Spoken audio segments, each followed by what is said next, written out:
فبأي آلاء ربكما تكذبان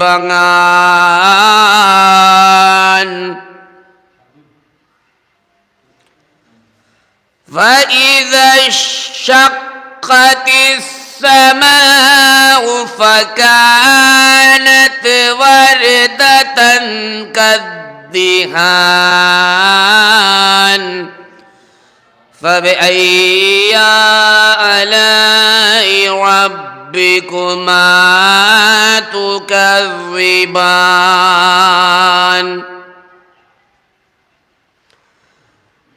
فيومئذ لا يسأل عن ذنبه إنس ولا جان فبأي آلاء ربكما تكذبان صدق اللہ العلی العظیم۔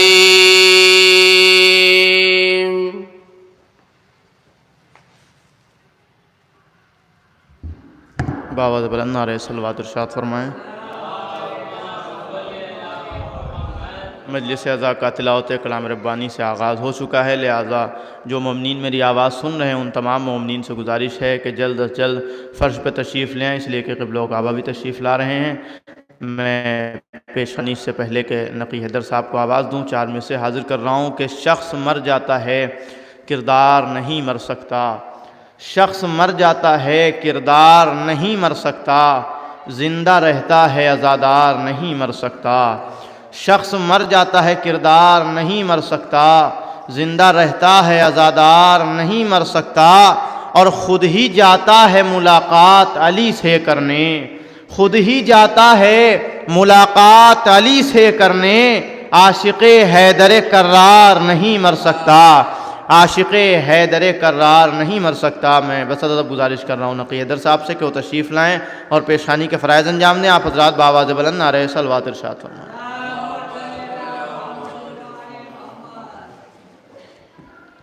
حاضرین مجلس السلام علیکم۔ تعزیتی نظم کے چند اشعار ملاحظہ فرمائیں کہ روئے زمیں پہ جب سے ہے آغاز زندگی، روئے زمیں پہ جب سے ہے آغاز زندگی، سائے کی طرح موت ہے پیچھے لگی ہوئی، سائے کی طرح موت ہے پیچھے لگی ہوئی، محفوظ اس کے حملے سے کوئی بشر نہیں، محفوظ اس کے حملے سے کوئی بشر نہیں، تیرے خزا کی زد پہ ہے ہر ایک زندگی، تیرے خزا کی زد پہ ہے ہر ایک زندگی، ڈالی کمند تاروں پہ اور چاند پر گیا، ڈالی کمند تاروں پہ اور چاند پر گیا، بے بس مگر ہے موت کے آگے یہ آدمی، بے بس مگر ہے موت کے آگے یہ آدمی، آ جاتا ہے خیال اگر دل میں موت کا، آ جاتا ہے خیال اگر دل میں موت کا، خوف اجل سے کانپتا تھر تھر ہے آدمی، خوف اجل سے کانپتا تھر تھر ہے آدمی، لیکن علی کی دوستی جس کے لہو میں ہے، لیکن علی کی دوستی جس کے لہو میں ہے، ہرگز وہ موت سے ڈرتا نہیں کبھی، ہرگز وہ موت سے ڈرتا نہیں کبھی۔ کیوں نہیں ڈرتا؟ ملاحظہ فرمائیں کہ رہتی ہے حسن عمل پہ رہتی ہے اس کی صدا نگاہ، حسن عمل پہ رہتی ہے اس کی صدا نگاہ، رہتا ہے ہر برائی سے وہ دور دور ہی، رہتا ہے ہر برائی سے وہ دور دور ہی۔ ایک صلوات بھیجیں محمد والوں کا۔ ہوتا ہے اس جہان سے رخصت وہ جس گھڑی، ہوتا ہے اس جہان سے رخصت وہ جس گھڑی، اس کی مدد کو آتے ہیں مشکل کشا علی، اس کی مدد کو آتے ہیں مشکل کشا علی، تو بحر ثواب مجلس برسی ہے جس کی آج، بحر ثواب مجلس برسی ہے جس کی آج، مداح اہل بیت تھے اور عاشق علی، مداح اہل بیت تھے اور عاشق علی، کہ افسوس شم بزم جو تھا ہو گیا خاموش، افسوس شم بزم جو تھا ہو گیا خاموش، مرنے سے اس کے چاہنے والے ہیں سب دکھی، مرنے سے اس کے چاہنے والے ہیں سب دکھی، لیکن ہے مطمئن کہ گیا ہو کہ مالا مال، لیکن ہے مطمئن کہ گیا ہو کہ مالا مال، کتنے حسین تحفے اسے موت دے گئی، کتنے حسین تحفے اسے موت دے گئی، روز جمعہ شہادت مولا علی کی شب، روز جمعہ شہادت مولا علی کی شب، روز جمعہ شہادت مولا علی کی شب، افضل ہزار راتوں سے وہ رات بھی ملی، افضل ہزار راتوں سے وہ رات بھی ملی، اور ہر لب پہ ہے یہی کہ بہت خوش نصیب تھے، ہر لب پہ ہے یہی کہ بہت خوش نصیب تھے، اور سب کو کہاں نصیب اجل جو انہیں ملی، سب کو کہاں نصیب اجل جو انہیں ملی، تو اپنی ہو بزم یا ہو کی ہو مجمع وہ غیر کا، اپنی ہو بزم یا کی ہو مجمع وہ غیر کا، کرتے رہے ہمیشہ ادا رسم می سمی، تو سنتا ہوں جب بھی درد یتیمی کی کوئی آہ، سنتا ہوں جب بھی درد یتیمی کی کوئی آہ، آتی ہے یاد مجھ کو سکینہ کی بے بسی، تو مرہم ہے درد دل کے لیے یاد کربلا، مرہم ہے درد دل کے لیے یاد کربلا، ذکر غم حسین سے ہوتا ہے دل قوی، ذکر غم حسین سے ہوتا ہے دل قوی، تو صدقے میں پنجتن کے انہیں ہو عطا بہشت، صدقے میں پنجتن کے انہیں ہو عطا بہشت، دانش کی اپنے رب سے دعا ہے فقط یہی، دانش کی اپنے رب سے فقط یہ ہے دعا یہی۔ نعرہ صلوات۔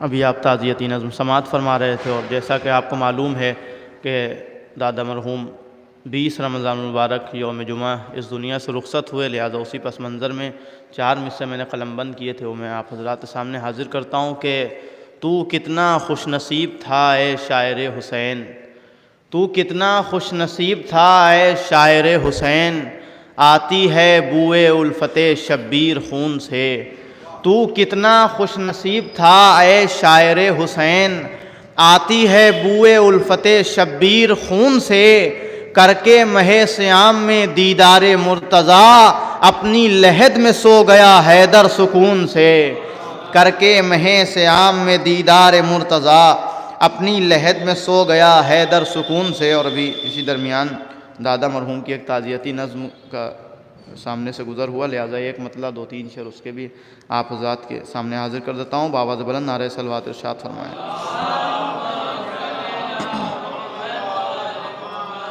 زندگی ہے در حقیقت آدمی کا امتحان، سید چچا، زندگی ہے در حقیقت آدمی کا امتحان، کامیابی کے صلے کا نام ہے ملک جنا، کامیابی کے صلے کا نام ہے ملک جنا، اور بس میں انسان کے نہیں ہے دوسری راہ فرار، بس میں انسان کے نہیں ہے دوسری راہ فرار، موت کے منہ میں نہ جائے تو بھلا جائے کہاں، موت کے منہ میں نہ جائے تو بھلا جائے کہاں، اور اس حقیقت سے کوئی انکار کر سکتا نہیں، اس حقیقت سے کوئی انکار کر سکتا نہیں، حکم رب کی منتظر ہے زندگانی بے گماں، حکم رب کی منتظر ہے زندگانی بے گماں، اور کیا بتائے گا کوئی رب جہاں کے راز کو، کیا بتائے گا کوئی رب جہاں کے راز کو، فاصلہ کتنا حیات و موت کے ہے درمیان، فاصلہ کتنا حیات و موت کے ہے درمیان، اور گردش ایام کوئی تیرا شکوہ کیا کرے، گردش ایام کوئی تیرا شکوہ کیا کرے، پرسکون جینا ہر ایک کا غیر ممکن ہے یہاں، پرسکون جینا ہر ایک کا غیر ممکن ہے یہاں۔ اب میں گزارش کر رہا ہوں مقاصد مہدی مکی زید پوری صاحب سے کہ وہ تشریف لائیں. آپ حضرات بآواز بلند نعرہ صلوات ارشاد فرمائیں.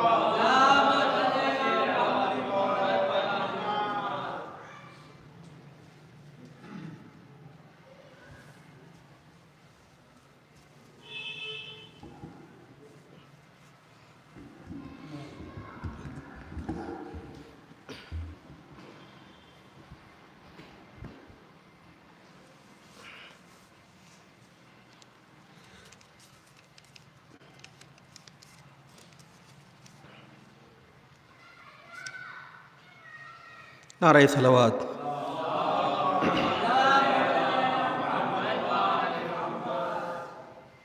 تبرکاً مختصراً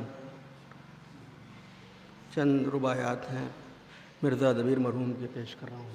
لہذا فرما لیں کہ بنٹھن کے 1000 بار آئی دنیا،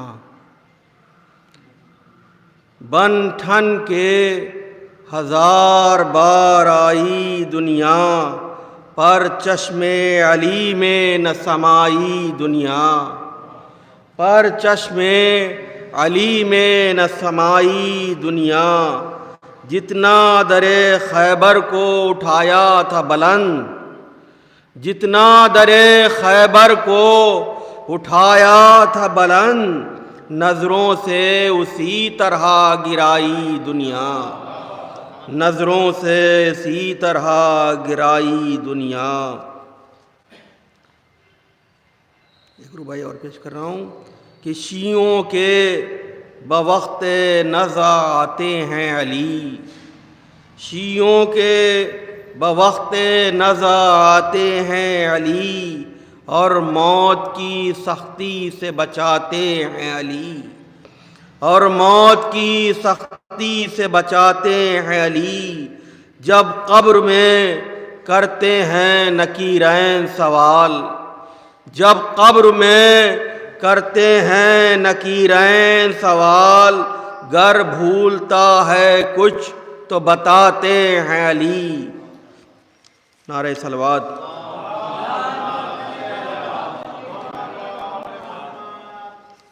اور یہ آخری 4 مصرے پیش کر رہا ہوں کہ بحکم حق کہیں پر صلح کر لیتے ہیں دشمن سے، بحکم حق کہیں پر صلح کر لیتے ہیں دشمن سے، کہیں پر جنگ خاموشی جواب سنگ ہوتی ہے، کہیں پر جنگ خاموشی جواب سنگ ہوتی ہے. زمانہ یہ سبق لے فاطمہ کے دل کے ٹکڑوں سے، زمانہ یہ سبق لے فاطمہ کے دل کے ٹکڑوں سے. کہاں پر صلح ہوتی ہے، کہاں پر جنگ ہوتی ہے.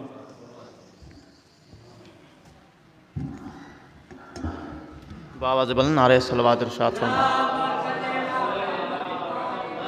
پھر ایک مرتبہ تمامی مومنین سے گزارش کی جاتی ہے جن تک آواز پہنچ رہی ہے کہ وہ مسجد میں تشریف لیں آئیں. قبلہ و کعبہ تشریف لا چکے ہیں اور وقت بھی کم ہے چونکہ مول صاحب کو جانا بھی ہے اور ایک پروگرام میں شرکت کرنا ہے، لیکن چونکہ ہمارے درمیان ہمارے مہمان مولانا جعفر طیار صاحب تشریف فرما ہیں، لہٰذا میں مختصر سے گزارش کروں گا کہ آپ تشریف لائیں اور اپنا کلام پیش کریں. آپ حضرات بآواز بلند نعرہ صلوات سے ارشاد فرمائیں.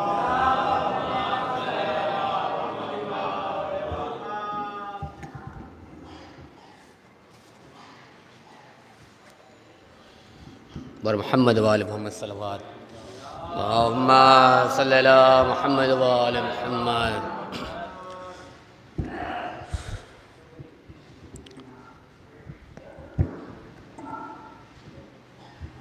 ایک اور دعا پڑھے بر محمد وآل محمد پر. اللہم صلی علی محمد وآل محمد.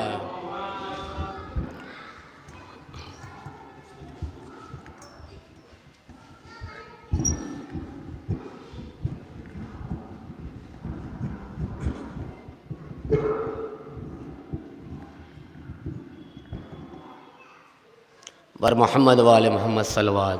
اللہم صلی علی محمد وآل محمد. مرحوم کے حوالے سے 4 مصرے بطور خاص ملاحظہ فرمائیں گے. ایک درود پڑھے بر محمد و آل محمد پر.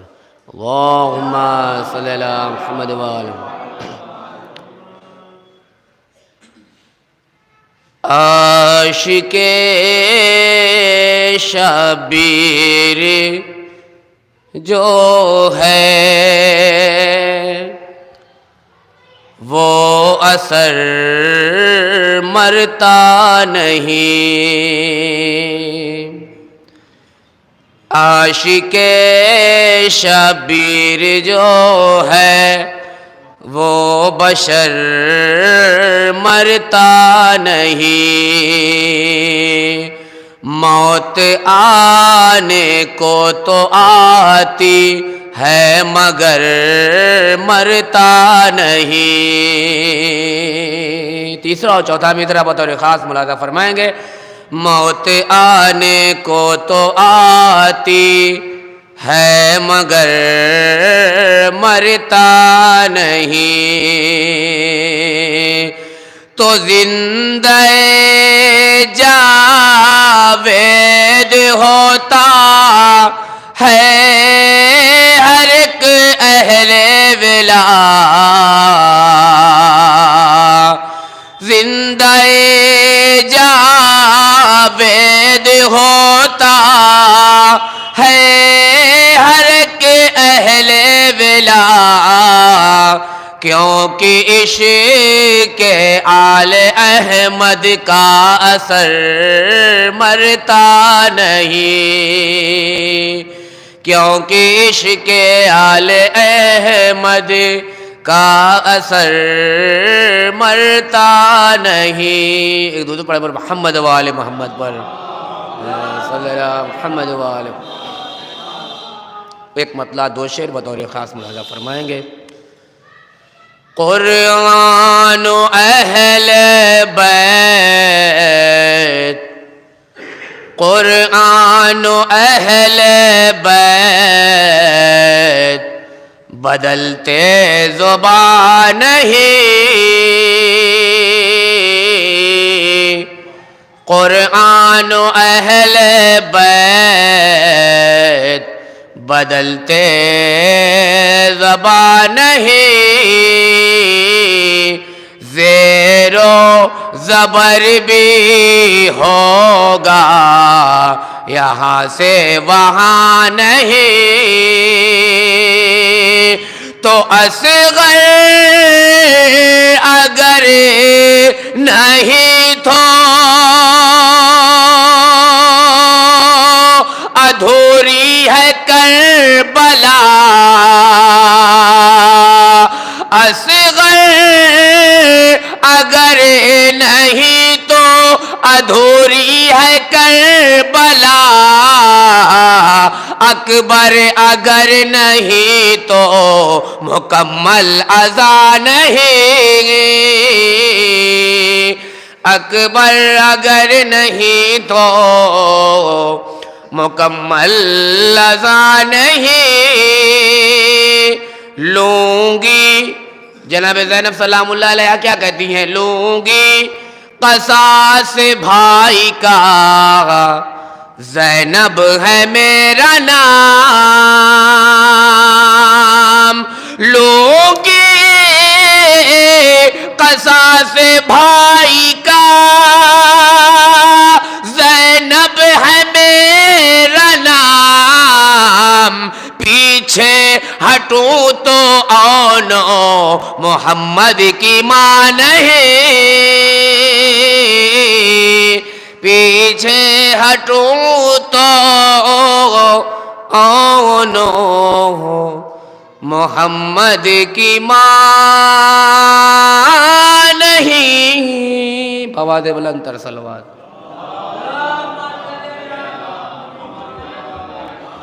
نہ دوستوں نہ کسی اجنبی سے ملتا ہے. نہ دوستوں نہ کسی اجنبی سے ملتا ہے جو حوصلہ مجھے ناد علی سے ملتا ہے. نہ دوستوں نہ کسی اجنبی سے ملتا ہے جو حوصلہ مجھے ناد علی سے ملتا ہے. میں جانتا ہوں یہی موت کی حقیقت ہے. میں جانتا ہوں یہی موت کی حقیقت ہے. علی کا چاہنے والا علی سے ملتا ہے. علی کا چاہنے والا علی سے ملتا ہے۔ گزارش کی جاتی ہے محترم سعید زید پوری صاحب کی خدمت میں کہ وہ تشریف لائیں، آپ حضرات بآواز بلند نعرہ صلوات سے استقبال فرمائیں۔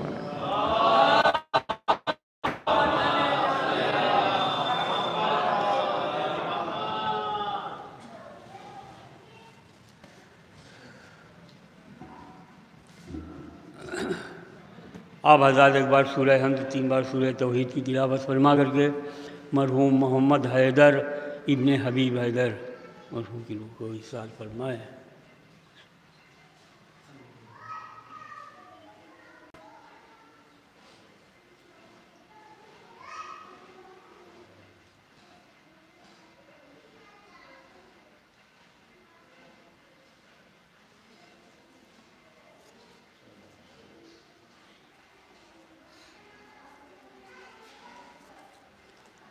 چند اشعار تاریخ وفات کی پیش کر رہا ہوں کہ جو ماہ تھا اور تھی وہ 20ویں ماہ، جو ماہ تھا اور تھی وہ 20ویں ماہ رمضان، جو ماہ تھا اور تھی وہ 20ویں ماہ رمضان، جب چلا دہر سے ایک عاشق آل اطہر، اور مدحت آل محمد سے یہ پائی حشمت، مدحت آل محمد سے یہ پائی حشمت، روح نکلی تو چلی جانب حوض کوثر، الفت آل نبی میں جو لکھے ہیں اشعار، دیں گے محشر میں صلہ اس کا حبیب داور، دل میرا کہتا ہے مرحوم کی کرنے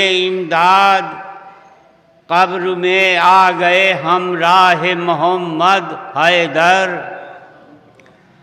اب کربلا کا ہے کفن ساتھ میں اور خاک شفا، اب نہیں خوف فشار اور نہ خوف محشر، کل تلک زینت مجلس جو تھے وہ آج سعید، بن گئے خاک نشیں ہائے محمد حیدر۔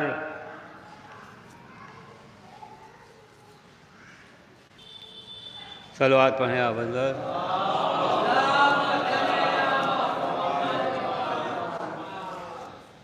جب بھی سمجھے گا زمانہ مرتبہ شبیر کا،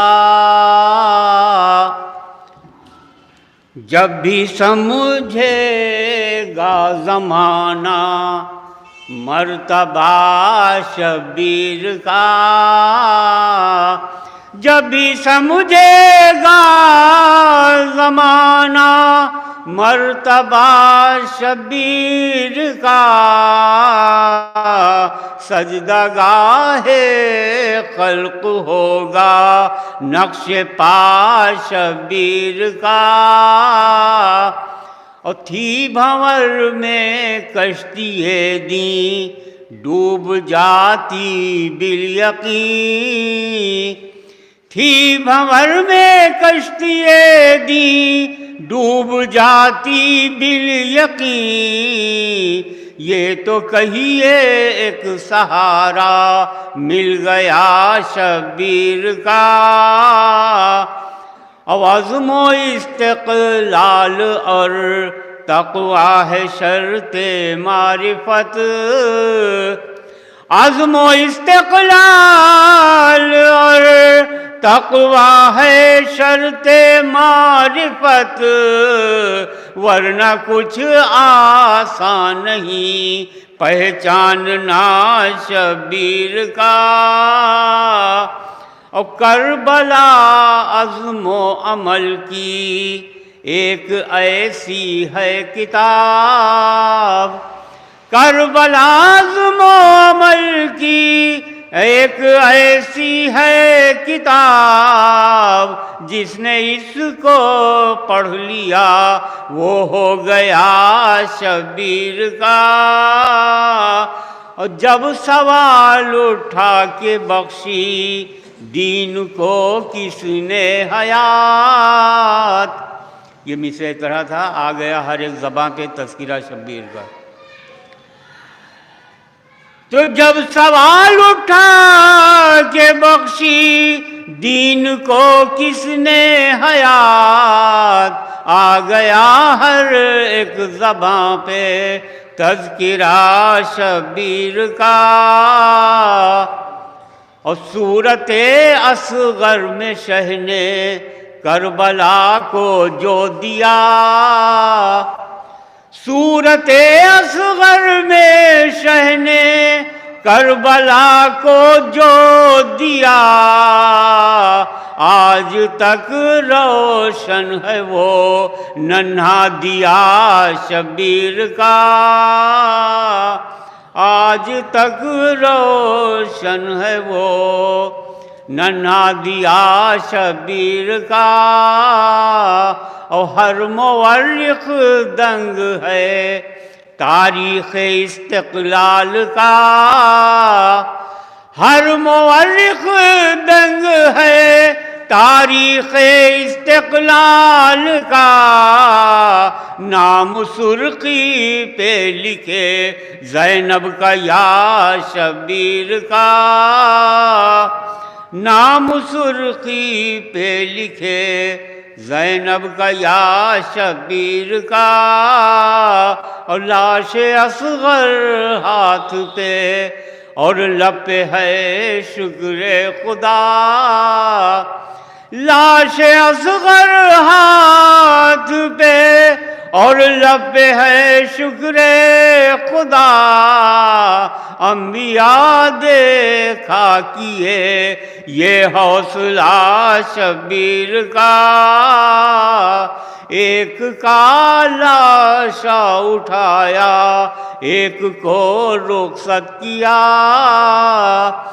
ایک کا لاشا اٹھایا ایک کو رخصت کیا، سارا لشکر ختم یوں ہی ہو گیا شبیر کا، اور ایک کاندھا اتنی لاشیں، ایک کاندھا اتنی لاشیں،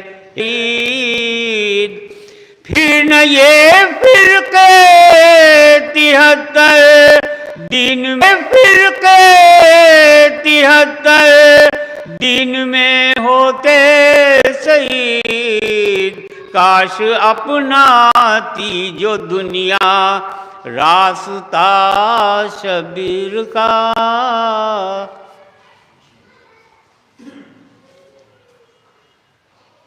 بآواز بلند نعرہ صلوات ارشاد فرمائیں۔ صلوات کی تو اتنی فضیلت ہے کہ کہنا نہ چاہیے، بغیر کہے آپ حضرات کو بآواز بلند نعرہ صلوات پڑھنا چاہیے۔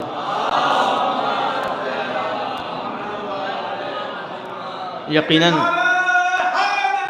یا اللہم صلی علی محمد، اس حقیقت سے انکار نہیں کیا جا سکتا ہے کہ موت ایک ایسی حقیقت ہے جس کے سامنے ہر شخص لرزاں نظر آتا ہے، اور موت کے ذکر سے ہی یہ دیکھا جاتا ہے کہ لوگ گھبراتے ہیں، موت سے ہر شخص گھبراتا ہے۔ لیکن میدان کربلا انسانیت کا وہ نقطہ عروج و نقطہ کمال ہے کہ جہاں پر موت بھی پست نظر آتی ہے۔ اگر ایسا نہ ہوتا تو جناب قاسم کا وہ قول کہ الموت عندی احلی من الاصل، میں 4 مصرے اسی پس منظر میں حاضر کرتا ہوں اور قبلہ و کعبہ رونق افروز ممبر ہوں گے۔ میں نے ذکر کیا، صحیح چچا دیکھیے گا بطور خاص کہ وہ فیصلہ جو قاسم مضطر نے دے دیا، وہ فیصلہ جو قاسم مضطر نے دے دیا، اس کا ثبوت دشت میں اصغر نے دے دیا۔ وہ فیصلہ جو قاسم مضطر نے دے دیا، اس کا ثبوت دشت میں اصغر نے دے دیا، اور چھوٹا سا ہو سوال مگر بات ہو بڑی، چھوٹا سا ہو سوال مگر بات ہو بڑی، انداز گفتگو ہمیں سرور نے دے دیا، انداز گفتگو ہمیں سرور نے دے دیا۔ میں بسط ادب بسط احترام حرف التماس لے کر بڑھ رہا ہوں قبلہ و کعبہ علی جناب مولانا محمد میاں عبدی صاحب کی خدمت میں، آپ حضرات بآواز بلند نعرہ صلوات ارشاد۔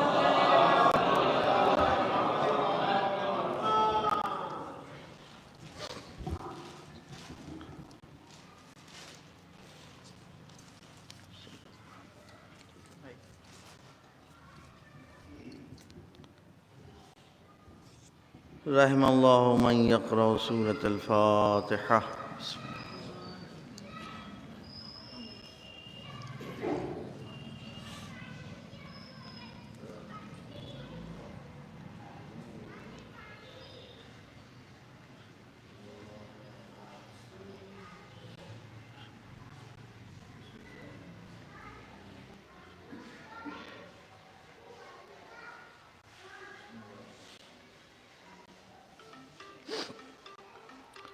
اعوذ باللہ من الشیطان اللعین الرجیم بسم اللہ الرحمن الرحیم الحمد للہ رب العالمین الصلاة والسلام علی اشرف الانبیاء والمرسلین سیدنا و نبینا و مولانا بالقاسم محمد وآلہ الطیبین الطاہرین المعصومین المنتجبین المنتخبین المطہرین الذین اذهب اللہ عنہم الرجس وطہرہم تطہیرا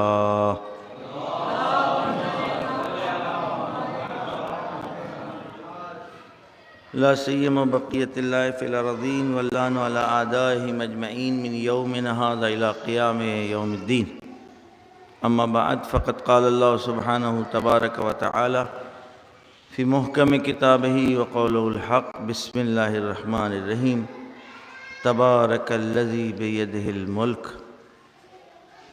الذی خلق الموت والحیات لیبلوکم ایکم احسن عملا صلوات بر محمد وآل محمد۔ ایک مرتبہ سورہ حمد اور 3 مرتبہ سورہ اخلاص کی تلاوت فرما کر مرحوم سید محمد حیدر زیدی عرف لڈن مرحوم ابن سید حبیب حیدر مرحوم اہلیہ مرحومہ محمد حیدر زیدی صاحب کی روح کو ارشاد فرمائیں۔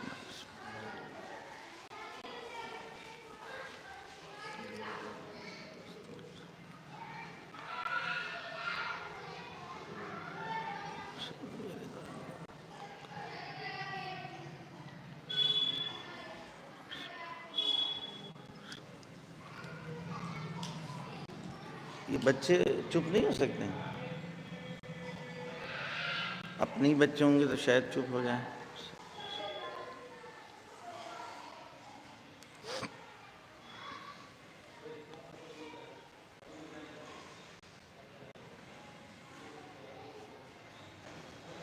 والدین کے ایصال ثواب کی مجلس ہے، لہذا قرآن کی 1-2 آیتیں اور اس کا ترجمہ، اور پھر ہم نے جس آیہ کریمہ کو سرنامہ کلام قرار دیا ہے اس پر گفتگو ہوگی۔ کئی مناسبتیں ہیں یہاں پر۔ اولاً ترحیم کی مجلس ہے تو ظاہر ہے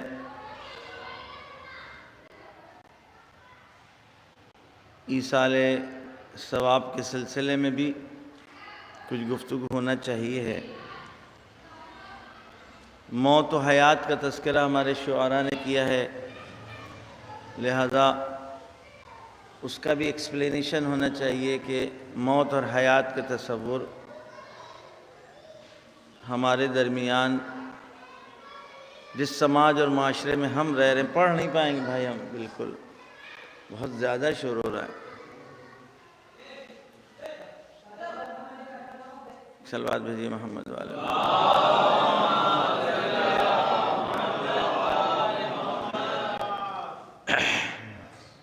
البتہ یہ میری کمزوری ہے، بچے تو بہرحال ان کا کام ہی شور مچانا ہے، لہذا موت اور حیات کے سلسلے میں بھی کچھ گفتگو ہونا چاہیے، جتنا ممکن اور میسور ہوگا انشاءاللہ، تاکہ ایک میسج پہنچ جائے موت اور حیات کے سلسلے سے۔ لیکن سب سے پہلے وہ آیہ کریمہ اور بلکہ وہ آیات کہ جس میں والدین کے سلسلے میں گفتگو ہو رہی ہے، بہت اہم موضوع ہے یہ۔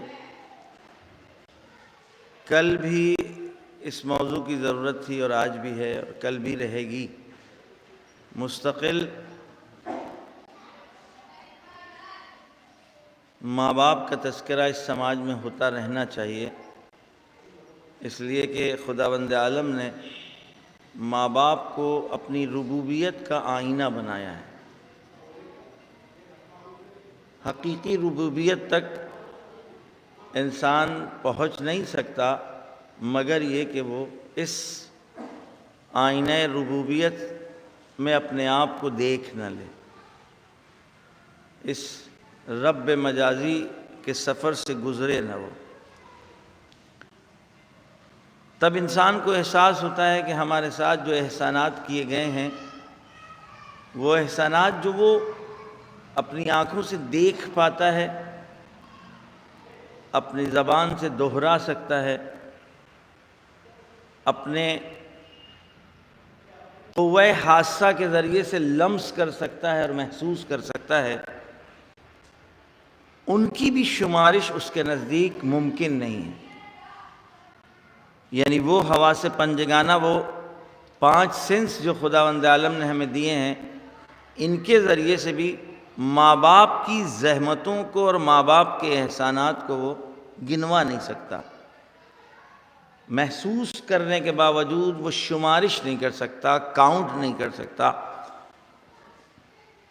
اس لیے کہ جو ماورائے حواس پنجگانہ اس کی ربوبیت ہے اور جو اس نے اپنی اولاد کے لیے کیا ہے، اس کو تو یہ اولاد، یہ فرزند حس ہی نہیں کر سکتا۔ لہذا خداوند عالم نے عظمت کو بتانے کے لیے اپنی ربوبیت کے ساتھ اس کا تذکرہ کیا۔ سورہ اسراء کی آیت نمبر 23 ہے، وَقَضَى رَبُّكَ۔ ماشاءاللہ زید پور بڑی پرانی بستی ہے اور یہاں لوگ سوچتے بھی بہت ہیں، سوچیں نہ تو کلام وجود میں نہ آئے، اس لیے کہ ماشاءاللہ پھر اساتید علماء، عطا مہندی سامنے بیٹھے میں ان کے نانا جو ہمارے استاد تھے، لہذا جو نزاکتیں آئے کریمہ میں پائی جا رہی ہیں، وَقَضَى رَبُّكَ، اللہ کا فیصلہ ہے۔ خدا کے فیصلے میں کوئی بھی پیشی کی گنجائش نہیں ہے، اپیل کی گنجائش نہیں ہے۔ اپیل وہاں ہوتی ہے جہاں خطا کا احتمال ہوتا ہے، اور جہاں خطا کا احتمال نہ ہو اپیل کی گنجائش نہیں ہوتی۔ لہذا قدرت نے اس فیصلے کو سنایا ہے۔ اللہ کا فیصلہ یہ ہے کہ تم خداوند عالم کے علاوہ کسی اور کی عبادت نہیں کر سکتے۔ اب ظاہر ہے یہ وہ اٹل فیصلہ ہے کہ جس نے تمہیں خلق کیا، جس نے تمہیں لباس وجود عطا کیا ہے، اب اگر تم شکریہ ادا کرنا چاہو تو اس کے علاوہ کوئی اور ہے نہیں کہ جس کا تم شکریہ ادا کرو، مگر وہ کہ جو اس لباس وجود کے پہنانے میں جن کو خداوند عالم نے وسیلہ بنایا ہے۔ لہذا وَقَضَى رَبُّكَ أَلَّا تَعْبُدُوا إِلَّا إِيَّاهُ، اس کے علاوہ کسی ضمیر کے ذریعے خداوند عالم نے انحصار کر دیا ہے کہ بس اور اس کے علاوہ کوئی نہیں، إِلَّا إِيَّاهُ۔ اب اگر کسی کا تصور پایا جا سکتا تھا کہ خدا کے ساتھ کسی کی عبادت کی جا سکے تو ہم بتائے دے رہے ہیں وہ کون ہو سکتے ہیں، لیکن ان کی بھی تمہیں عبادت نہیں کرنی ہوگی، وہ عبادت جو تم ہماری کر رہے ہو۔ تم کو عبادت کا ثواب ضرور ملے گا، وَبِالْوَالِدَيْنِ احسانا، لیکن میری امر کی اتباع کر کے اپنے ماں باپ کے ساتھ نیکی کرو، گویا تم نے عبادت کی ہے۔ ایک صلوات بھیجیے محمد والا۔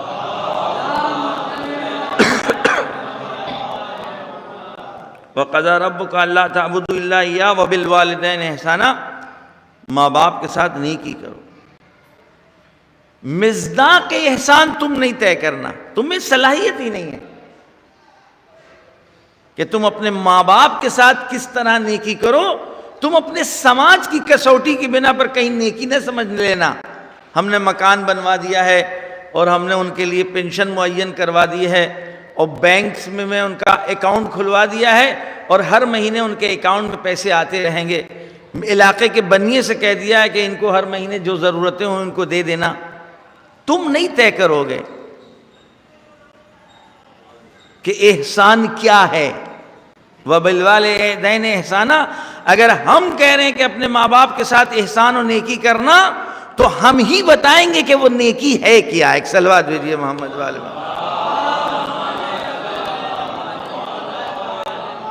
اور اس آیت کے اس ٹکڑے کے بعد مصادیق گنوائے خداوند عالم نے کہ وہ نیکی کیا ہے۔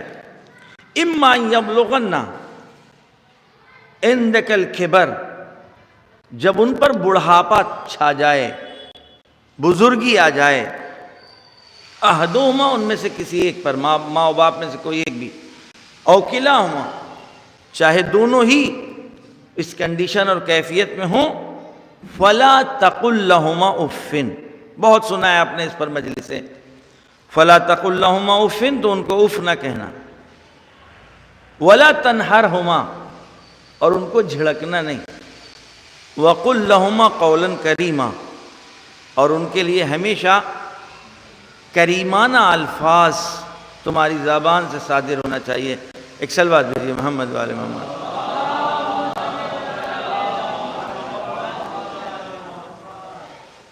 فَلَا تَقُلْ لَهُمَا اُفٍّ کا مطلب کیا ہے؟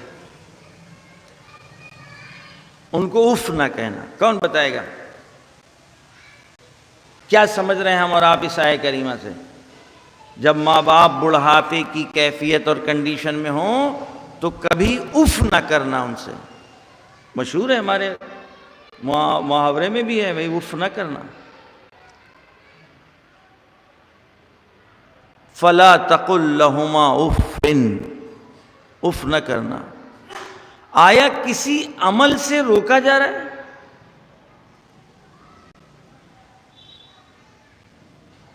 کسی ایکشن کی خبر دی جا رہی ہے یا کسی ری ایکشن سے روکا جا رہا ہے؟ فَلَا تَقُلْ لَهُمَا اُفٍّ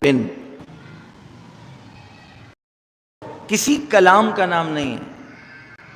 اف کسی حرف کا نام نہیں ہے. اف کسی گفتگو کا نام نہیں ہے. بلکہ اگر بڑھاپے کی کیفیت میں ماں باپ جب زندگی گزار رہے ہوں گے تو تمہارا اور ان کا یہ دونوں کا زمانہ الگ ہے. ان کے جذبات الگ ہیں، ان کے احساسات الگ ہیں. تم جوانی اور بچپنے میں ہوگے، تمہارے جذبات الگ ہیں، تمہارے احساسات الگ ہیں. لہذا بہت زیادہ یہ جذبات اور احساسات آپس میں ٹکرائیں گے زمانے کے فرق کی بنا کے اوپر. تو اس وقت کہ جب احساسات اور جذبات ٹکرا جائیں تو تم اپنی طرف سے اس بات کا اظہار نہ کرنا کہ ان کے جذبات تمہیں برے لگ رہے ہیں. ایک صلوات بھیجیے محمد والے محمد.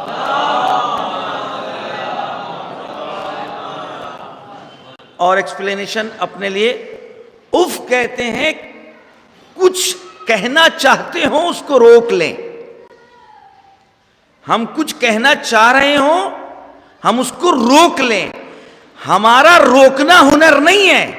میرے ماں باپ کو یہ پتہ نہ ہو کہ ان کی بات تمہیں بری لگی ہے، تم کہتے ہوئے بھی تم نے اپنے آپ کو روک لیا ہے. آج ہمارے سماج میں اگر ہم اپنے ماں باپ کے سامنے ان کی کوئی بات ہمیں بری لگ رہی ہے، وہ ڈانٹ رہے ہیں اور ہم کچھ نہ بولیں تو بڑے اچھے سمجھے جاتے ہیں. اور ہے بھی صحیح کہ بھئی میں نے ان کی کوئی بات ٹھکرائی نہیں اور جو وہ کہتے رہے میں سر جھکا کے سنتا رہا. قرآن کہیں اس کے آگے ہم سے گفتگو کر رہا ہے. وہ کہہ رہا ہے ماں باپ کو پتہ نہ لگے کہ ان کی بات تمہیں بری لگ رہی ہے. اف کا مطلب یہ ہے کہ تم اپنے آپ کو روک رہے ہو. اس کنڈیشن کو تم منتقل نہ کرنا اپنے باپ کی طرف. ایک صلوات بھیجیے محمد والے.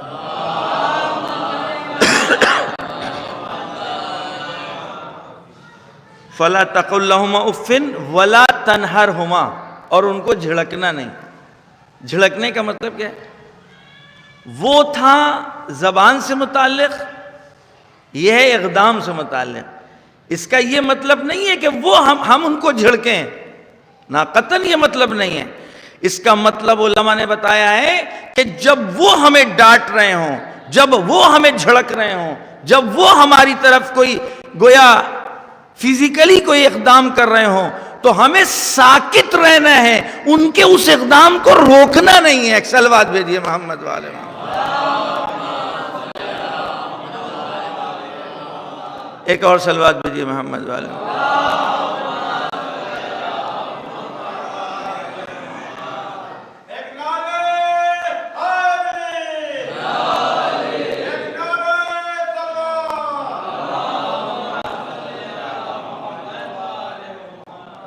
خوب یہ تمام مرحلوں سے جب ہم گزرے تو بہرحال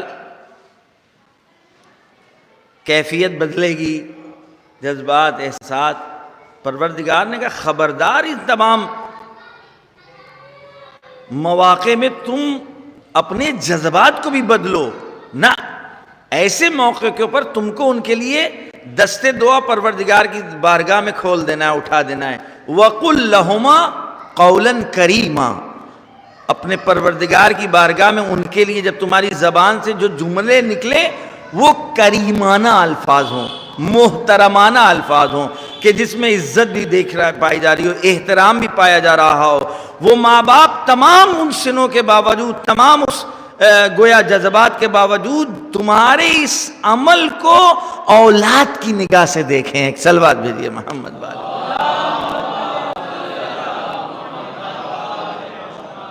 پھر اسی کی بعد والی آیت میں اور زیادہ وضاحت کے ساتھ ہے وَخْفِضْ لَهُمَا جَنَاحَ الذُّلِّ، اپنے بازوؤں کو ان کے سامنے جھکا دو، ان کے لیے پناہ گاہ بن جاؤ، ان کے لیے سواری بن جاؤ. کیسے بچپن میں باپ بیٹھ جاتا تھا کہ بیٹھیے، بیٹھو بیٹے. وَخْفِضْ جَنَاحَ الذُّلِّ، اپنے آپ کو اس طرح جھکا دو کہ اگر وہ تمہارے اوپر سواری بھی کرنا چاہیں تو تیار.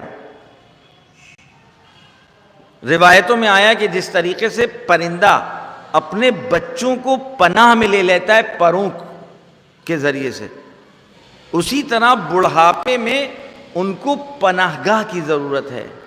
تم ان کے لیے پناہ گاہ بن جاؤ. یہی وجہ ہے کہا جاتا ہے کہ دن میں اولاد اپنے باپ کے پیچھے چلے، لیکن رات میں اولاد اپنے باپ سے آگے چلے. روایت ہے دن میں پیچھے چلے. عزت، احترام، کبریائی کا تقاضا ہے کہ بتا سکوں میرا باپ ہے، ہم اس کے پیچھے پیچھے چل رہے ہیں. ہمارا رات کے سناٹے میں خطرے ہیں، خطرات سے پہلے تم روبرو ہو. ہر آنے والے خطرے کا سامنا تمہیں کرنا ہوگا تاکہ تم اپنے باپ کے لیے سپر بن سکو. ایک صلوات بھیجیے محمد والا. وَخْفِضْ لَهُمَا جَنَاحَ الذُّلِّ مِنَ الرَّحْمَةِ، رحمت کے ساتھ اپنے آپ کو ان کے سامنے پیش کرو. وَقُلْ، ان تمام چیزوں کے باوجود تمہیں یہ احساس نہ ہو کہ تم نے حق ادا کر دیا اور تم نے احسانات پورے کر دیے اور اللہ نے جو کچھ کہا تھا اس پہ تم نے تعمیل کر لی. نہ، وَقُلْ، یہ سب کچھ کرنے کے بعد جو میں نے تم سے کہا ہے، اب میری بارگاہ میں ہاتھوں کو بلند کر کے کہو اے میرے پروردگار، ہم کچھ نہیں ان کے ساتھ کر سکتے ہیں، بس تجھ سے یہ کہہ رہے ہیں جس طرح انہوں نے میرے ساتھ کیا ہے اسی طرح تو ان کے ساتھ کر. ایک صلوات بھیجیے محمد والے.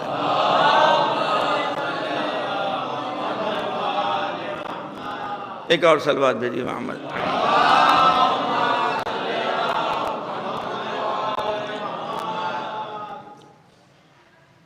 صحیفہ سجادیہ کی 24ویں شاید نمبر دعا ہے،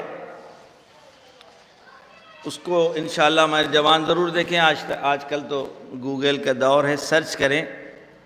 اس میں حضرت امام سجاد علیہ السلام نے اللہ کی بارگاہ میں مناجات کی شکل میں اور مناجات کی صورت میں ماں باپ کے حقوق بتائے ہیں اولاد کے اوپر، کہ ماں باپ کے کیا حقوق ہیں اور کیا لطافت اور کیا نزاکت اور کیا بزرگی بتائی جا رہی ہے. اس میں امام ایک معصوم کی زبان پر، اے میرے پروردگار، ہم کو وہ علم عطا کر کہ جس علم کے ذریعے ہم اپنے ماں باپ کے حقوق کو سمجھ سکیں، اور پروردگار ہم کو الہام کے ذریعے سے وہ طاقت عطا کر کہ ہم اپنے ماں باپ کے حقوق کو جاننے کے بعد ان کی ہیبت کو کے مقابل میں اپنے آپ کو اتنا زیادہ خوف زدہ بنا لیں کہ جیسے کسی سلطان اور حاکم کے مقابل میں، اور ان کی رؤفت اور مہربانی کے مقابل میں ہم اپنے آپ کو اس طرح سمجھیں کہ جیسے کسی رحیم اور رؤوف ماں کے مقابل میں. ہیبت ان کی ویسے ہو، پیار اور عطوفت اس طریقے سے ہم پر چھائی ہو ان کی. امام سجاد علیہ السلام فرماتے ہیں اسی دعائے صحیفہ سجادیہ میں ماں باپ کے حقوق کے سلسلے میں، جو تقریباً ہم سب کو جاننا چاہیے. اور ماں باپ کے حقوق کی ادائیگی کا ٹائم کبھی ختم نہیں ہوتا، وقت کبھی ختم نہیں ہوتا. اگر وقت ختم ہو گیا ہوتا تو یہ آج مجلس برپا نہ ہو رہی ہوتی. ایک صلوات بھیجیے محمد والا.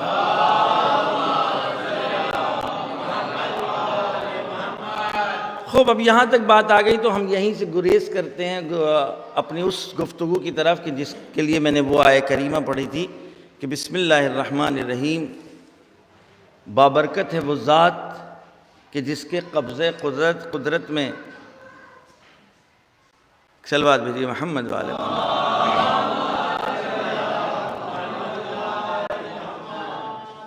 2 گھڑیاں لگی ہوئی ہیں، چلیے ایک اور صلوات بھیجیے محمد والے محمد۔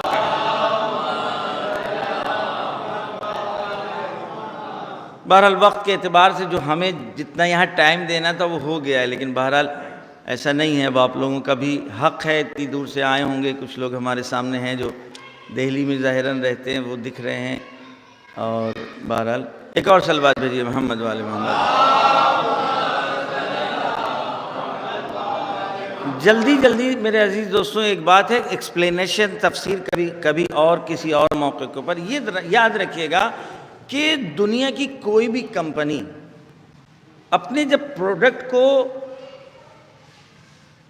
میدان میں مارکیٹ میں ڈالتی ہے تو اس کی ایکسپائر ڈیٹ ضرور لکھتی ہے، ویلیڈیٹی ڈیٹ ہوتی ہے۔ اگر ایکسپائر ڈیٹ نہ ہو تو یہ مال جعلی سمجھا جاتا ہے اور اس کی کوئی ویلیو نہیں ہوتی۔ آدمی خریدتے وقت پروڈکٹ کو پہلے پوچھتا ہے کہ دیکھ لو اس پہ، جتنا حساس وہ شے ہوگی اور وہ مصنوع ہوگی، اتنی ہی زیادہ انسان کو زیادہ توجہ ہوتی ہے کہ ایکسپائر ڈیٹ ہے کہ نہیں۔ دواخانوں میں جانے کے بعد جب دوا لیتا ہے فوراً انسان دیکھتا ہے کہ ایکسپائر ڈیٹ ہے کہ نہیں۔ اور جتنا زیادہ اعتبار زیادہ ہوگا کسی کمپنی یا کسی ملک کا، تو اس میں گائیڈ بک ضرور ہوگی اس پروڈکٹ کے ساتھ۔ یعنی اگر آپ نے کوئی مشین خریدی ہے، کوئی پروڈکٹ الیکٹرانک سامان خریدا ہے، تو اس کے اعتبار کی دلیل یہ ہے کہ اس میں گائیڈ بکس ہے کہ نہیں۔ اعتبار جتنا زیادہ تکلفات بڑھتے جاتے ہیں، اعتبار بڑھتا جاتا ہے۔ اگر اس پروڈکٹ کے اوپر کوئی لیبل لگا ہوا ہے جس پر لکھا ہے ڈونٹ ٹچ اٹ، اس کو چھونا نہیں جب تک کہ ہم اپنے نمائندے کو بھیج نہ دیں، یا جب تک تم ہمارے اس کمپنی کے نمائندے کو کال کر کے بلا نہ لو، اور اگر تم نے اپنے سے کھول لیا، لیبل ہٹا لیا، تو گارنٹی کے ساتھ ساتھ وارنٹی بھی چلی جاتی ہے۔ ایک صلوات بھیجیے محمد والے محمد۔ بالکل ایسا ہی ہے نا، بزرگوں سے گفتگو نہیں کر رہے ہیں، ہماری گفتگو جوانوں سے ہے۔ بس اس کا مطلب کسی بھی محصول کا اعتبار اس کے ایکسپائر ڈیٹ ہونے میں ہے۔ صلوات بھیجیے۔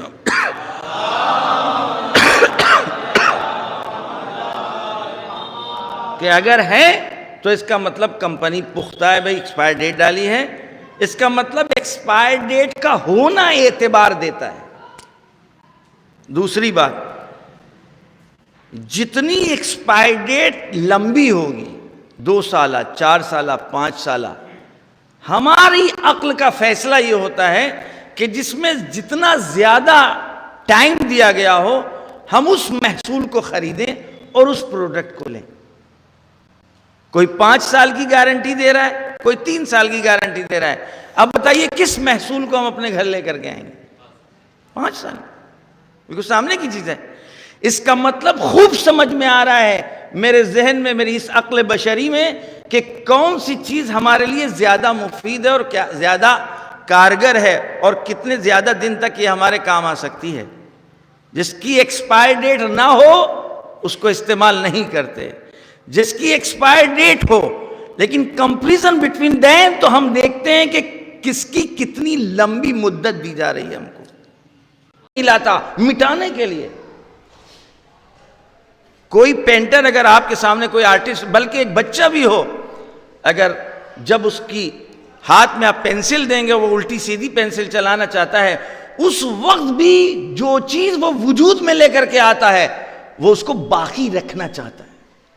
یاد رکھیے گا، ایک اہم فارمولہ ہے، اگر بناتے وقت کسی کو مٹنے کا اس کے خیال بھی آ جائے تو وہ شے وجود میں آ ہی نہیں سکتی۔ بناتے وقت اس کو اس بات کا یقین ہوتا ہے کہ اس کو ہمیں رکھنا ہے، تبھی وہ وجود میں آتی ہے۔ ہاں لیکن ایک موقع آتا ہے کہ وہ خود اپنے ہاتھ سے مٹا دیتا ہے اور خود اپنے آپ سے توڑ دیتا ہے. آپ نے اپنے سبھی ہم لوگوں نے گھروں میں دیکھا ہے کہ ایک مرتبہ بنایا اس نے اور لے کر کے آیا پاپا. اس نے کہا بہت اچھا ہے, بہت تعریف کی.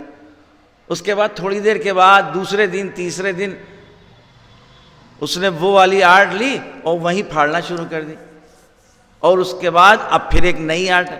تو آپ نے غور کیا ایسا کیوں کیا؟ جبکہ اب تک تو مولانا صاحب آپ یہ کہہ رہے تھے کہ جو چیز انسان خلق کرتا ہے اور جو چیز اس کا جو ہنر ہوتا ہے اس کو وہ مٹانا نہیں چاہتا, لیکن ہم نے تو دیکھا ہے کہ آرٹسٹ خود اپنے ہنر کو مٹا دیتا ہے. اس لیے مٹاتا ہے کہ اب اس کو یقین ہو جاتا ہے کہ اس سے اچھی ہم خلق کر سکتے ہیں. جب کوئی بھی باہنر انسان کی اپنے ہنر میں عیب دیکھنے لگے اور اس کو یقین ہو جائے کہ ہم اس سے بہتر خلق کر سکتے ہیں تو معیوب کو ختم کر دیتا ہے, اس سے بہتر کو خلق کرتا ہے. ایک صلوات بھیجیے محمد والے.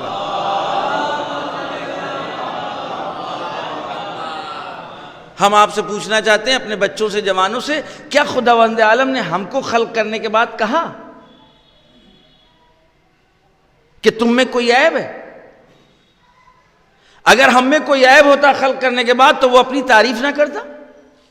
اس نے تو ہمیں خلق کرنے کے بعد اپنی تعریف کی ہے, اپنے آپ کو احسن الخالقین کہا ہے, بہترین ہم خالق ہیں.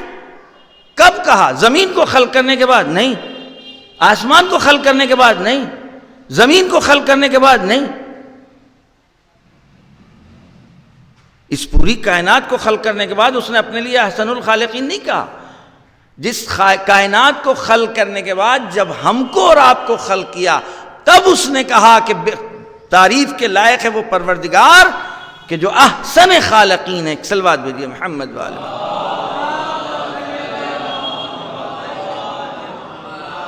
اس کا مطلب جب ہم میں کوئی عیب نہیں ہے تبھی تو وہ اپنی تعریف کر رہا ہے, اور اگر ہم میں عیب نہیں تو ہم کو وہ مٹا نہیں سکتا. ہم میں عیب اگر نہیں ہے کہ 100% اس کی محصول میں کوئی عیب نہیں, اس نے جو خلق کیا اس میں کوئی عیب نہیں, کیونکہ کوئی بھی شے وجود میں نہیں آ سکتی اگر اس کو خلق کرتے وقت, بناتے وقت, پیدا کرتے وقت احساس ہو جائے کہ یہ مٹ جائے گی.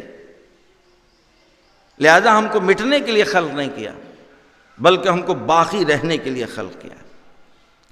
سورہ رحمان میں آواز آ رہی ہے کل من علیہ فان, ہر شے فانی ہے, وَيَبْقَ وَجْهُ رَبِّكَ ذُو الْجَلَالِ وَالْإِكْرَامِ, لیکن وہ شے باقی رہے گی کہ جس میں رنگ الہی باقی ہو, جس میں بو الہی باقی ہو, جس میں سمت الہی باقی ہو, جس میں الہی خداوند عالم کی طرف جہد باقی ہو.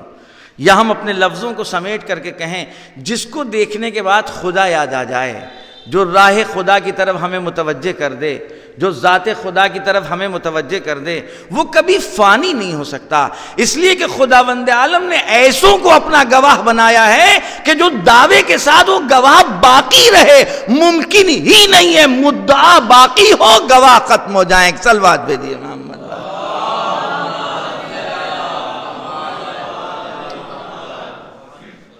شہید کیوں گواہ ہے اور کس چیز پر گواہ ہے؟ شہید کو گواہ کہا گیا. طلبہ بیٹھے ہوئے ہیں, ان سے بعد میں پوچھیے گا کہ شہید کی کیا تعریف ہے, اصل شہید کو کیوں کہا گیا, شہادت جس کو ملتی ہے. اور اس کے بعد من مات علی حب آل محمد مات شہیدہ, یہاں پر جو مفہوم ہے کس بات کا ہے؟ زندہ رہنے کا. ہمیں زندگی کیوں دی گئی بھائی؟ ہمیں کیوں زندگی دی گئی ہے؟ ہم ہمیشہ زندہ رہیں گے. ہمیں ہمیشہ خداوند عالم نے کیوں زندہ رکھا ہے؟ جو راہ خدا میں شہید ہو جائے, جو راہ خدا میں مر جائے, ان کو گمان بھی مت کرنا کہ وہ مر گئے. بل احیاء, وہ زندہ ہیں. عند ربہم یرزقون, اپنے پروردگار کی طرف سے ان کو رزق ملتا ہے. الفاظ وہی استعمال کیے کہ جن کو ہم سمجھتے ہیں کہ یہ ہمیں زندہ رکھ سکتے ہیں. لہذا خداوند عالم کہہ رہا ہے کہ جو راہ خدا میں ہے وہ مرے گا نہیں. راہ خدا کی حقانیت پر یہ گواہ ہیں. انہوں نے اپنے وجود کو قربان کر دیا، یہ بتا کر کہ یہ راستہ اس سے زیادہ اہم ہے، اس لیے ہم اپنے آپ کو قربان کر رہے ہیں۔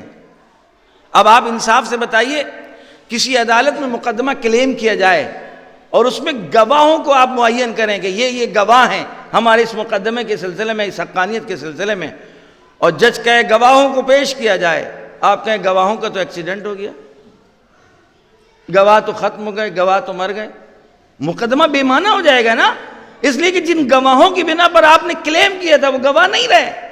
پروردگار نے شہید کو اپنے دین کی حقانیت کا گواہ بنایا ہے۔ اب اگر دین باقی ہے تو ان گواہوں کا رہنا ضروری ہے، یہاں بھی اور وہاں بھی۔ یہی وجہ ہے کہ ہمارا کوئی بھی اس دنیا سے جانے والا مرتا یہ محمد۔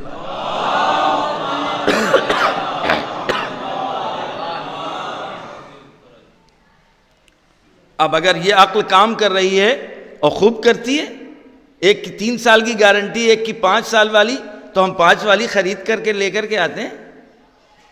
تو اس محصول کا بنانے والا تو کہہ رہا ہے کہ تم کبھی ختم ہی نہیں ہوگے، تم کو کبھی موت ہی نہیں آنا ہے۔ کل من علیہ فان، ہر چیز کو فنا ہے۔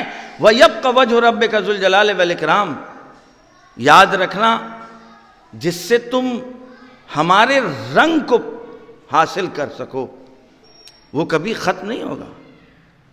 یہ کیسے ممکن ہے کہ ذات باقی کے لیے کسی فانی کو گواہ بنایا جائے؟ ممکن ہی نہیں ہے۔ ذات باقی کے لیے اگر گواہ بنے گا تو وہی بنے گا کہ جو ہمیشہ باقی رہ رہا ہو، اور باقی رکھنا بھی اسی کا کام ہے کہ جس نے ہمیں خلق کیا ہے، جس نے ہمیں پیدا کیا ہے۔ یہی وجہ ہے کہ اس نے کوئی ایکسپائر ڈیٹ نہیں رکھی کہ ہماری طرف سے تم ایسے ہو کہ تم کبھی ختم نہیں ہوگے، لیکن تم اپنے سوء اختیار کی بنا پر اپنی حیات کو محدود کر لو تو بما کسبت ایدیہم، یہ تمہارے ہاتھوں کا نتیجہ ہوگا۔ ہم نے تم کو ہمیشہ رہنے کے لیے پیدا کیا تھا۔ ایک صلوات بھیجیے محمد۔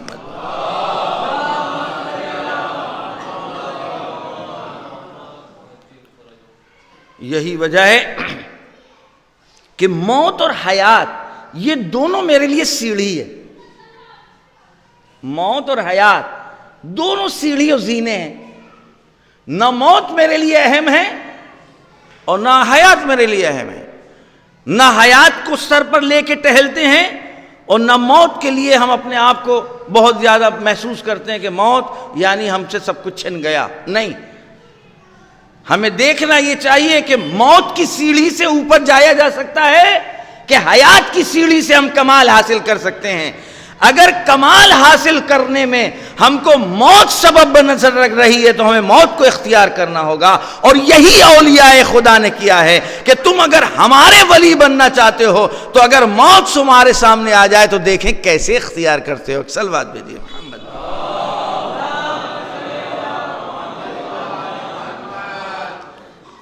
حیات کا مزہ کہیں نہیں بتایا گیا، اما موت کا مزہ بتایا گیا۔ ہمارے ابھی برادر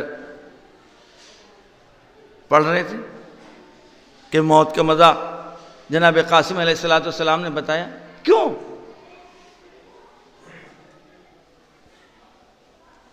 جناب قاسم نے تو اس موت کو چکھا نہیں، 13 سالہ بچے نے، مگر اس سے پہلے موت کا مزہ چکھا ہے، اس سے پہلے گزر چکے ہیں۔ کیا مطلب ہوا؟ یہ ہاشمی گھرانہ، یہ اہل بیت رسول اکرم کہ جن کے گھر میں موت و حیات دونوں کھیلتے ہوں، اور موت یہ افتخار کر رہی ہے کہ اگر ہم کو استعمال کرنے اپنے کمال کے لیے تو ہم باعث عزت ہو جائیں گے، اور حیات کی تمنا یہ ہو کہ ہمیں استعمال کر لیا جائے تو ہم باعث عزت ہو جائیں گے۔ یہ وہ گھرانہ ہے کہ جس گھرانے نے حیات کو مقدم نہیں رکھا موت کے اوپر، بلکہ ان دونوں کو وسیلہ بنا کر کے پیش کیا ہے کہ اگر تم حیات کے ذریعے اپنے رب سے مل سکتے ہو اور اپنے آپ کو کمال تک پہنچا سکتے ہو تو حیات قابل ذکر ہے، اور اگر موت کے ذریعے سے تم کمال حاصل کر سکتے ہو تو وہ موت قابل ذکر ہے۔ اور وہ موت جو کہ تم کو تمہارے معبود سے ملا دے وہ موت پھر حیات میں تبدیل ہو جاتی ہے، وہ تصور جو حیات کا اس سماج میں پایا جاتا ہے۔ پھر آپ دیکھ لیں نہ جانے کتنی لمبی لمبی زندگی کرنے والے اس دنیا سے تاریخ میں گزرے ہیں، لیکن کبھی ان کا تو تذکرہ نہیں ہوتا۔ لیکن جس نے ظاہری مدت کے اعتبار سے اتنا کم وہ زندگی جس نے گزاری ہو، لیکن اس کے وہ لمحات آج تک باقی اور قابل ذکر ہیں۔ کیوں؟ کہ کیونکہ یہ وہ مرحلہ ہے کہ جس نے معیار حیات اور موت کو بتایا ہے۔ ایک صلوات بھیجیے محمد۔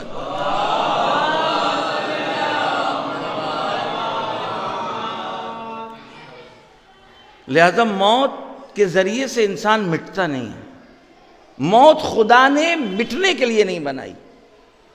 ہم اپنے غلط اختیار کے ذریعے سے اپنے آپ کو نیستی تک پہنچا دیں تو یہ میرا عمل ہوگا، خداوند عالم نے ہم کو مٹانے کے لیے خلق نہیں کیا ہے۔ کل من علیہ فان، ہاں فارمولہ بتائے دے رہے ہیں، ہم سے ہٹ کر تم چاہو باقی رہو نہیں رہ سکتے۔ تمہیں اگر قطروں کو باقی رکھنا ہے تو کہاں رکھو گے؟ اگر تم چاہتے ہو قطروں کو حیات مل جائے، خوب سمجھ میں آتا ہے میرے عزیز دوستوں ہماری اور آپ کی سب کی کہ کون سی چیز کیسے باقی رہ سکتی ہے۔ ادھر گھر میں 10,000 روپے جمع ہوئے، ہر بڑے کا تذکرہ اور مشورہ آنے لگتا ہے، گھر میں نہ رکھو ختم ہو جائیں گے، تکیے میں نہ رکھنا چوری ہو جائے گا فوراً۔ پھر کیا؟ جائیے اکاؤنٹ کھلوا لیے، وہاں رکھ دیجیے۔ بیکنگ اگر آپ کو پتہ لگا کہ پشتوانہ بڑا اور قوی ہے تو یہ باقی رہے گا، ولو اس شکل میں نہ ہو لیکن کسی شکل میں ملے گا ضرور۔ ایک صلوات بھیجیے محمد والے۔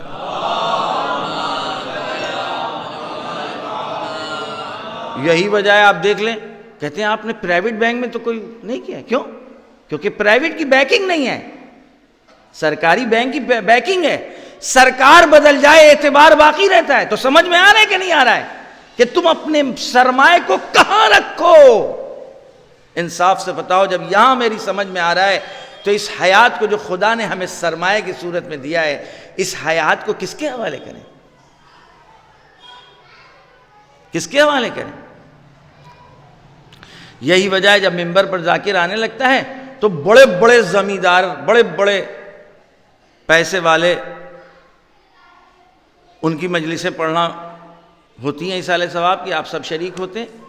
کبھی آج تک میرے پاس کوئی ایسا لیٹر نہیں آیا کہ مولانا صاحب اس علاقے میں بڑی زمینیں تھیں،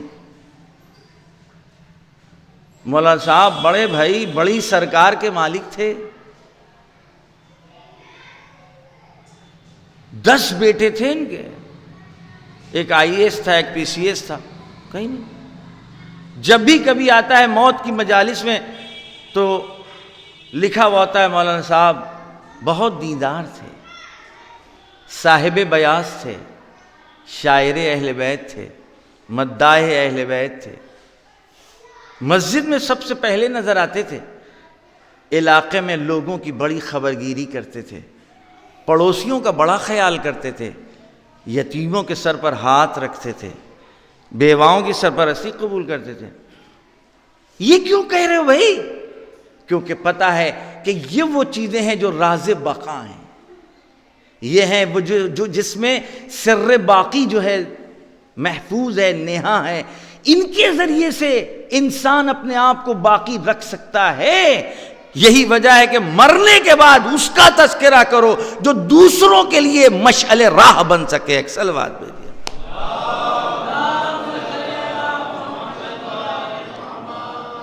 جو چیز ہم کو ہمارے لیے کام آ سکتی ہے۔ بس میرے عزیز دوستوں، ہم اور آپ سبھی انجام دیتے ہیں، سنتے بھی ہیں، اسماء افہم، اسماء افہم، اسماء افہم، داہنے شانے پر دائنا ہاتھ، بائیں شانے پر بایاں ہاتھ۔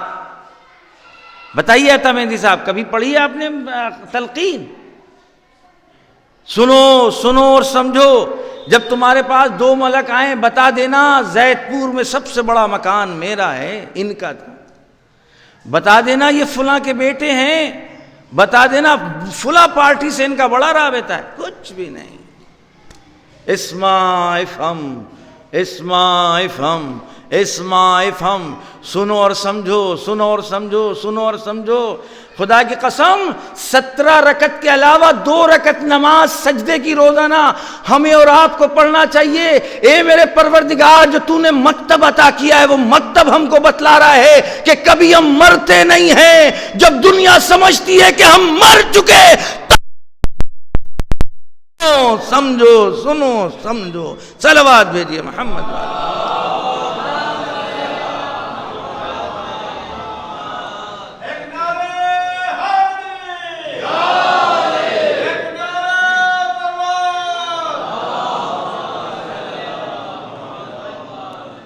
دو تلقینیں پڑھی جاتی ہیں، ایک تلقین سب کی موجودگی میں، ایک تلقین جب سب چلے جائیں۔ ایسا ہی ہے نا، وہ تلقین جو سب موجود ہیں ان کی موجودگی میں پڑھی جاتی ہے۔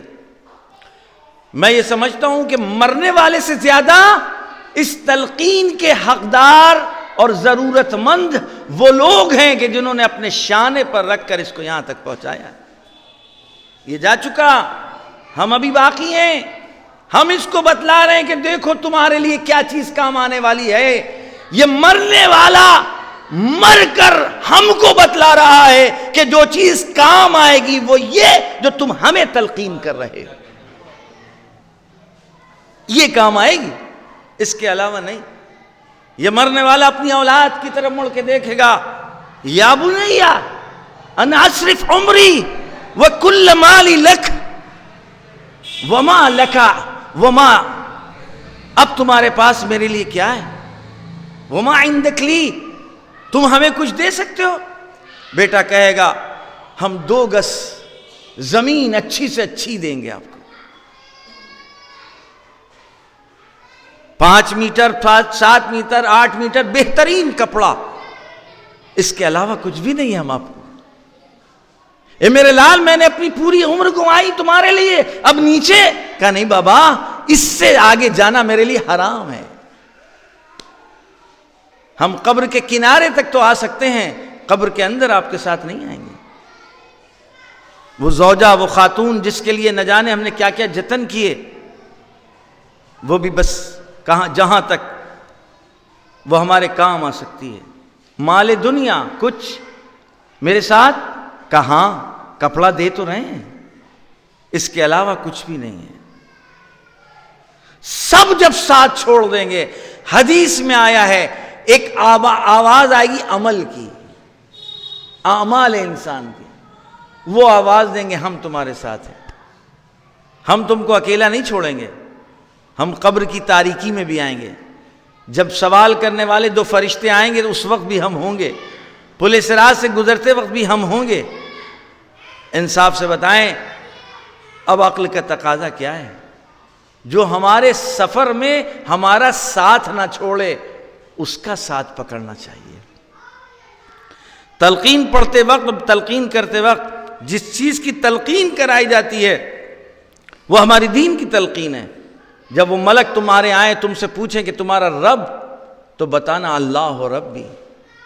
تم سے پوچھیں قبلہ، تو بتانا کعبہ میرا قبلہ ہے۔ تم سے پوچھیں کہ تمہارا رسول کون ہے، بتانا ہمارا آخری نبی محمد مصطفیٰ صلی اللہ علیہ وآلہ وسلم۔ بتانا میرا پہلا امام علی، دوسرا امام حسن، تیسرے امام حسین علیہ السلام۔ ہے کوئی کسی کمپنی نے جس نے اپنے پروڈکٹ کے لیے کہا ہو کہ ہم تمہارے کہاں کہاں کام آئیں گے؟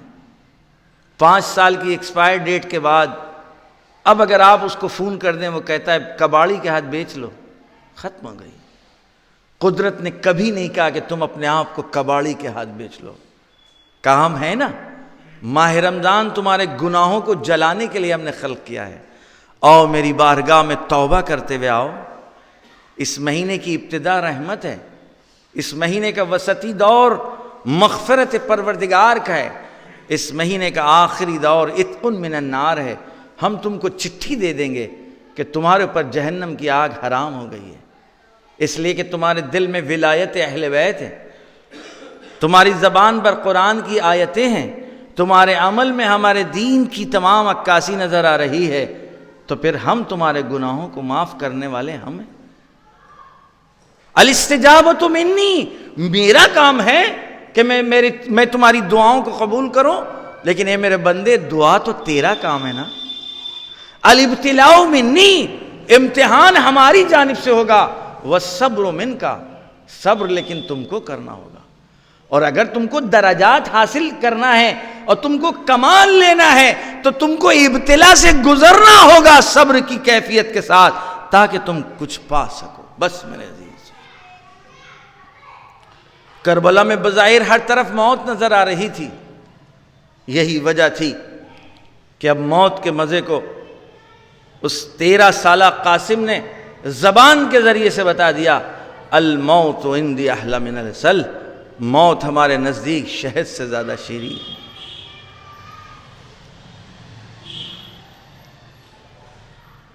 اما ششماہا، وہ کیسے بتائے؟ اگر بول دے تو معجزہ کہلائے۔ کربلا خود میں ایک معجزہ ہے، الگ سے اس کو اپنی حقانیت کے اس بات کے لیے معجزے کی ضرورت نہیں۔ معجزے میں کا جو فلسفہ ہے وہ یہی ہے کہ معجزہ اس وقت وجود میں آتا ہے جب کسی دعوے کو لوگ مان نہ رہے ہوں، تو خداوند عالم کی جانب سے معجزہ دیا جاتا ہے، جیسے موسیٰ کو عصا، رسول خدا کو قرآن، حضرت عیسیٰ کے ہاتھوں مردوں کا زندہ ہو جانا۔ لیکن کربلا کو ایک نئے معجزے کی ضرورت نہیں ہے، لہذا اگر ششمہا بول دیتا تو معجزہ کہلاتا۔ کربلا خود میں ایک معجزہ ہے میرے عزیز، لہذا یہ بچہ بول نہیں سکتا تھا، بتائے کیسے کہ موت کا مزہ ہے کیا۔ لہذا صرف موت ہی کا مزہ نہیں، بلکہ باطل کے گھمنڈ کو، کہ جو اپنے غرور کے نشے میں مبتلا تھا، اس گھمنڈ کو توڑنا تھا۔ لہذا علی اصغر کی اس کیفیت کو جو تیر لگنے کے بعد پیش کی ہے، تمام اہل حس نے، اہل درک و اہل شعور نے جس چیز سے تعبیر کیا ہے وہ مسکراہٹ۔ آج تک کسی مقتل میں نے نہیں دیکھا، میرا نہ دیکھنا اس بات کی دلیل نہیں ہے کہ نہیں ہے، کہ حضرت علی اصغر کے گلے پہ جب تیر لگا تو وہ مسکرائے۔ بہت حساس بات ہم آپ تک پہنچا رہے ہیں، اس پر غور کیجئے گا۔ اس کے باوجود کسی صاحب قلم میں دم نہیں تھا کہ باطل کے تیر لگنے کے بعد حضرت علی اصغر کے اس ریئیکشن کو کس طرح پیش کیا جائے۔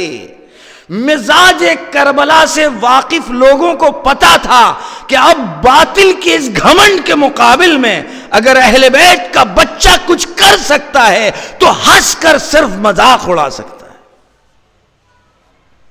لہذا علی اصغر علیہ السلام کہ اس عمل کو اس طریقے سے پیش کیا ہے، اور صرف یہی وجہ نہیں تھی بلکہ اس بات کا اعلان بھی تھا کہ اس راہ کو میں نے اپنی مرضی سے اختیار کیا ہے۔ میرا بابا ہم کو گود میں نہیں لے کر کے آ گیا کہ ہمارے گلے پر تیر لگ گیا ہو، نہیں، حل من ناصر ینصرنا وحل من مغیث یغیثنا وحل من معین یعیننا۔ جب آواز استغاثہ بلند ہوئی ہے تو اس آواز پر ہم نکلیں، ہم نے اس آواز پر لبیک کہی ہے۔ یہی وجہ ہے کہ ہم جس چیز کو وسیلہ بقا سمجھتے ہیں وہ یہ تذکرہ ہے، جس کے ذریعے ہمیں راز بقا پتہ لگ سکے، جس کے ذریعے ہمارے بچے اور جوان جان سکیں کہ کون سی چیزیں ایسی ہیں کہ جس کے ذریعے تم باقی رہ سکتے ہو۔ وہ قرآن، اہل بیت، رسول، تعلیمات رسول، کربلا والوں کا تذکرہ ہے۔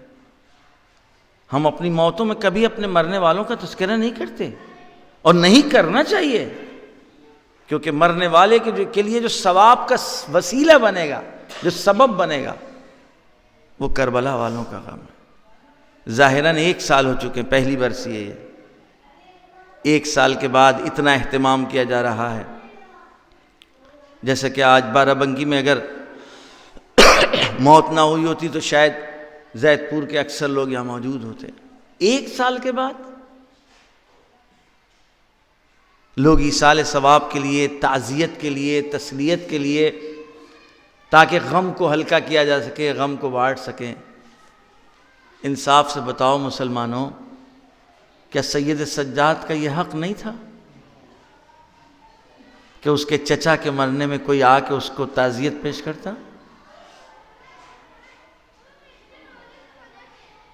کیا سید زین العابدین کا یہ حق نہیں تھا ان کے باپ کا جنازہ بے گور و کفن تپتی ہوئی ریت کربلا پر پڑا ہو اور کوئی تو آ کر کے کہے ارے ایک ہی تو واسطہ ہے، یہ فاطمہ ہی کو تو پوتا ہے، ارے وہ فاطمہ ہی کا تو لخت جگر ہے زمین کربلا پہ جو پڑا ہے۔ کون فاطمہ جس کی تعظیم کے لیے رسول کھڑے ہوں، جس کے ہاتھوں کا بوسہ لیں؟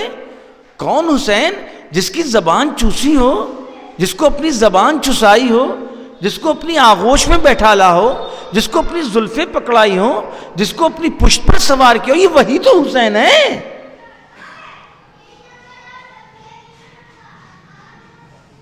میر انیس کہتے ہیں عباس مر گئے، میرا اکبر بھی نہ رہا، مجھ سے کسی نے یہ بھی نہ پوچھا کہ کیا ہوا۔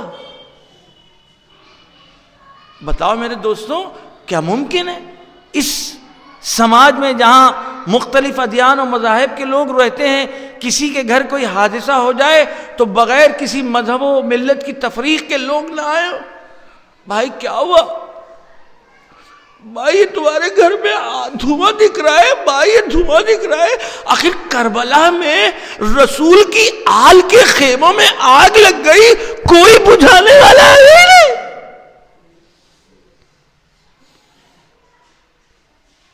کوئی بجھانے والا نہیں۔ ایک زینب ہے جلتے ہوئے خیمے، کبھی اس خیمے سے اس خیمے، اس خیمے سے اس خیمے، تاکہ تمام بیویوں اور بچوں کو بچا سکے۔ جب تک کوئی خیمہ سالم تھا پردے کی حفاظت واجب تھی، جلتا ہوا خیمہ چھوڑ کر دوسرے خیمے میں جب وہ بھی خیمہ جلا دیا جاتا تھا تو تیسرے خیمے میں جب سب خیمے جل چکے، زینب نے سب کو ایک جگہ بھی ڈالا اور ایک جلتے ہوئے خیمے میں بار بار جا رہی ہے اور آ رہی ہے۔ راوی کہتا ہے میں نے سوچا شاید کوئی قیمتی شے ہو، جب میں قریب پہنچا تو دیکھا بی بی ایک جوان کو قید کر لا رہی ہے۔ یہ سید سجاد تھے، شانہ ہلایا، میرے لال خیمے جل چکے، بتلاؤ بے پردہ مقنا۔ امام نے حکم دیا پھوپھی اماں ان حالات میں جان کی حفاظت واجب ہے۔ آخر پیغام کربلا کوفے اور شام پہنچنا ہے، لیکن سید سجاد برداشت نہ کر سکے۔ جب لاشائے شہداء کی طرف سے گزر ہوا تو سید سجاد بے حال ہوئے، نزدیک روح جسم سے نکل جائے۔ زینب پوچھتی ہے میرے لال کیا تم بھی میرا ساتھ چھوڑ دو گے؟ سید سجاد تڑپ کے کہتے ہیں اے پھوپھی اماں، میرے بابا کا لاشا، میرے چچا کا لاشا، میرے بھائیوں کا لاشا بے گور و کفن پڑا ہے، یہ کیسے ممکن ہے میں برداشت کر سکوں؟ ظالموں نے اپنے نجس گشتے دفن کیے۔ زینب ایک مرتبہ دلاسا دلاتی ہیں اے میرے لال میں نے ام ایمن سے سنا ہے اور ایک وقت آئے گا گنبد و مزار بنے گا، ارے دنیا سے لوگ آئیں گے زیارت کرنے اور تم باجاز اپنے باپ کو دفن کرنے۔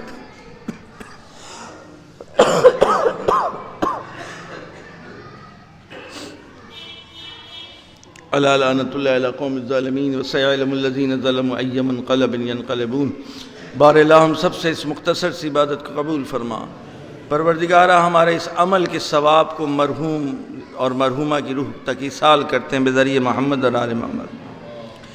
پروردگار آنے والے 13 مہینہ ہے، ہم سب کو اپنا اچھا مہمان بنا، ہم سب کو توفیق دے کہ تیرے دسترخوان پر چنی نعمتوں سے صحیح فائدہ اٹھا سکے۔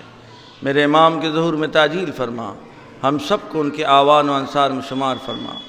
پروردگار ہمارے اس ماہ کے اعمال کو ہمارے ماں باپ، ہمارے خاندان والے، وہ تمام مومنین و مومنات جو اس دنیا میں نہیں ہیں، ان کی خوشنودی اور ان کی مغفرت کا ذریعہ بنا دے۔ اللہم تقبل منا انک انت السمیع العلیم۔ ایک مرتبہ سورہ حمد اور 3 مرتبہ سورہ توحید کی تلاوت فرما کر مرحوم اور مرحومہ کی روح کو ایصال فرما دے، جن کے ایصال ثواب کی یہ مجلس ہے۔ جناب مرحوم محمد حیدر زیدی ابن سید حبیب حیدر زیدی اور مرحومہ محمد حیدر زیدی کی روح